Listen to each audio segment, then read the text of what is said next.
नमस्कार दोस्तों, स्वागत है आपका मेरे YouTube channel VT short hand classes में। दोस्तों, आज का डिक्टेशन लिखेंगे जिसकी गति होगी लगभग 80 शब्द प्रति मिनट, समय 10 मिनट। अब आप लोग तैयार हो जाएं, डिक्टेशन स्टार्ट होगी 5 सेकंड बाद।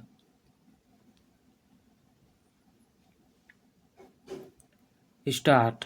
माननीय सभापति महोदय, माननीय मंत्री जी द्वारा श्रम और कल्याण विभाग की जो अनुदान मांगें प्रस्तुत की गई हैं, उस पर मैं अपने विचार व्यक्त करना चाहता हूं।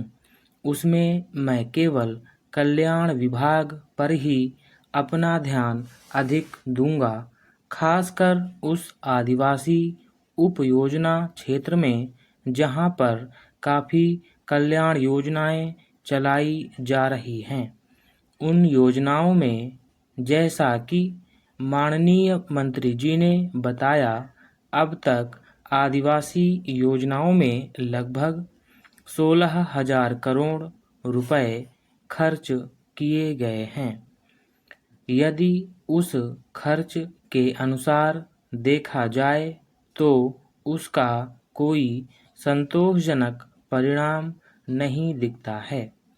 यह सही है कि जो योजनाएं जिन समाज के लोगों के विकास के लिए बनाई गई हैं, उस योजना को पूरी तरह से समझने के लिए, पूरी तरह से जानने के लिए उनमें शिक्षा की कमी थी। शिक्षा की इस कमी को दूर करने के लिए कौन सी योजनाएं लाभदायक होंगी, इसकी तरफ आपने कोई ध्यान नहीं दिया, और जो योजनाएं बनी भी, उन योजनाओं के बीच में भी बिचौलियों ने ही रुकावट डाली, और इन योजनाओं में जिस ढंग से लाभ मिलना चाहिए था, उस ढंग से इसमें लाभ नहीं मिल पाया। आज सबसे ज़रूरी बात यह है कि शिक्षा को हम अधिक से अधिक कारगर सिद्ध करें, और यदि शिक्षा को आगे बढ़ाया जाएगा तभी ये योजनाएं या स्कीमें आगे बढ़ेंगी और लोगों के लिए लाभप्रद सिद्ध होंगी। नहीं तो ये योजनाएं सिर्फ कागज में ही दर्ज होंगी और इसका लाभ जनता को नहीं मिल सकेगा। इसमें करोड़ों करोड़ रुपया खर्च होगा, लेकिन वह क्षेत्र वैसे का वैसा ही रहेगा जैसा कि आज है। इसलिए यह जरूरी है कि शिक्षा के ऊपर भी विशेष रूप से ध्यान दिया जाए।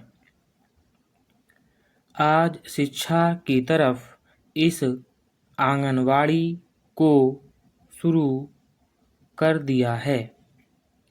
यदि इस आंगनबाड़ी पर सही ढंग से अभी से निगरानी रखी जाए तो बाल्यावस्था के बच्चों के लिए जो आंगनबाड़ी उनकी शिक्षा की तरफ, उनके स्वास्थ्य की तरफ और उनके वर्तमान दृष्टिकोण से जो वातावरण तैयार किया जा रहा है, इसको यदि अच्छे रूप से तैयार किया गया तो यह योजनाएं लोकप्रिय कहलाएंगी।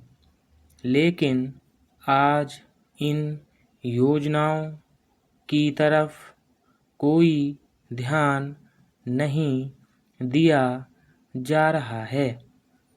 शासन में जो योजनाएं चल भी रही हैं उससे जो संबंधित अधिकारी और अन्य लोग हैं वे भी इन योजनाओं को सही ढंग से नहीं चला रहे हैं।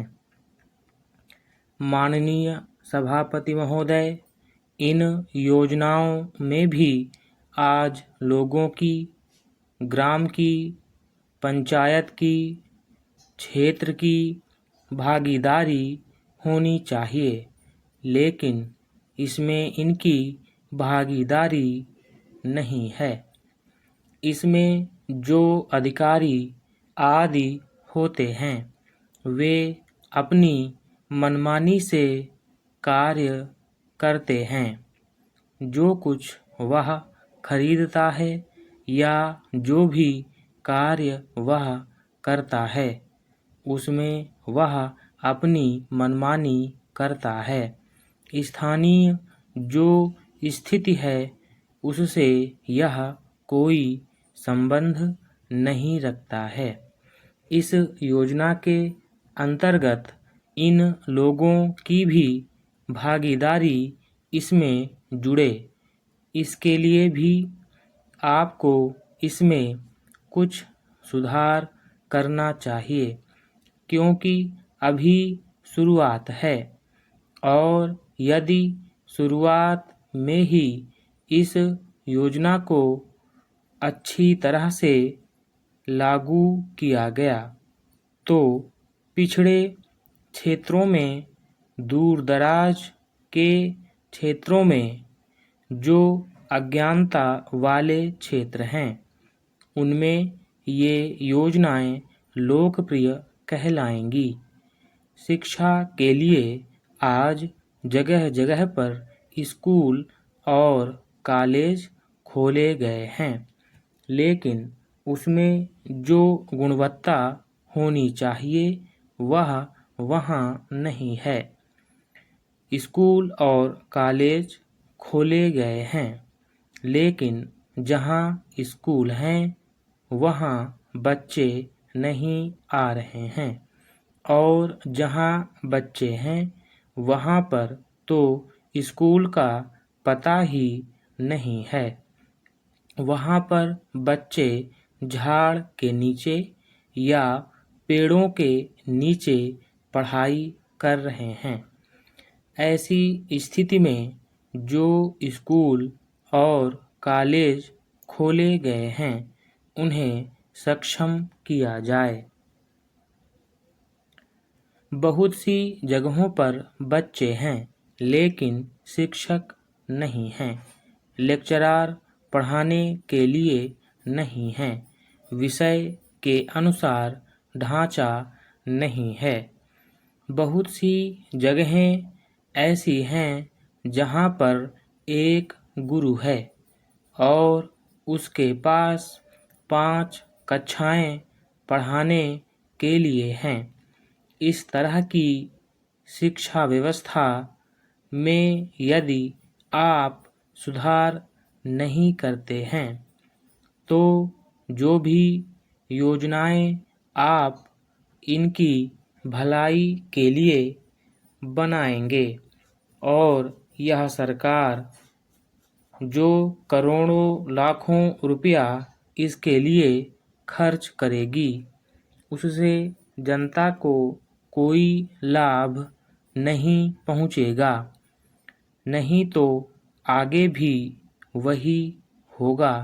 इसलिए इस समय शिक्षा की तरफ अधिक से अधिक ध्यान दिया जाना चाहिए।